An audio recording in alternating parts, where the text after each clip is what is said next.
A little girl was playing when she accidentally climbed into a safe, not noticing that the safe door was slowly closing. Trapped in the suddenly sealed space, she started crying in fear. Her cries alerted her father, who was cooking in the kitchen. The man immediately entered the password and tried to open the safe to rescue his daughter, only to find that it would not budge. He entered the password several more times, but still failed to open the door. That was when he realized that his wife had secretly changed the password. The little girl inside grew more and more frightened. The man quickly called his wife, who had gone to a yoga class, to get the password, but he was shocked to find that a strange man answered the phone. He did not have time to ask what was going on and told the man to put his wife on the line at once. Unexpectedly, the stranger put forward a condition that he must divorce his wife. The man had never imagined that his wife would betray him, but he had no time to argue with the stranger and angrily ordered him to hand the phone to his wife immediately. Fortunately, at that moment, his wife, who had just finished her yoga session, walked over. When the wife learned that her husband was calling to ask for the safe password, she wore a look of great impatience. After finding out that their daughter was locked inside the safe and that her husband needed the password to get her out, the woman mistakenly thought that he was trying to steal the money in the safe.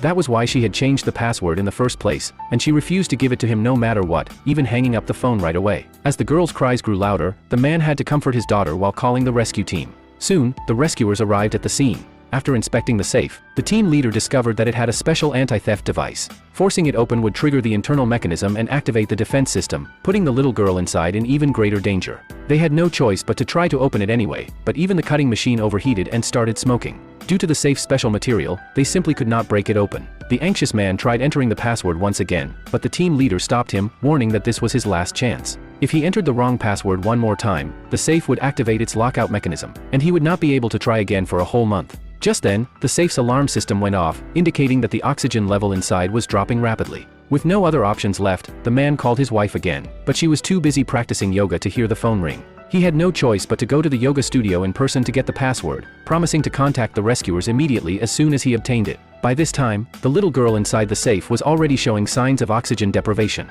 When the man rushed to the yoga studio as fast as he could, he was shocked to discover that his wife's yoga instructor was none other than the strange man who had answered his phone earlier. It suddenly made sense why his wife had suddenly become so obsessed with yoga lately. He had no time to think further and dragged his wife toward the door to rush back home, but the man stepped in and instigated her by saying that he was joking and that a father should be able to take good care of his own daughter. The woman was completely carried away by his words and shouted at her husband, accusing him of being so desperate for money that he would even use their precious daughter's life as a threat. She refused to give him the safe password, declared that she would not go back with him no matter what, and even told him to leave at once, threatening to divorce him if he did not. Meanwhile, the little girl's breathing grew weaker and weaker. The rescue team leader called the girl's father to ask if he had gotten the password, adding that the oxygen level inside the safe was running out fast. If they failed to open the door soon, the consequences would be unimaginable. When the woman heard this, she thought that her husband had hired someone to put on an act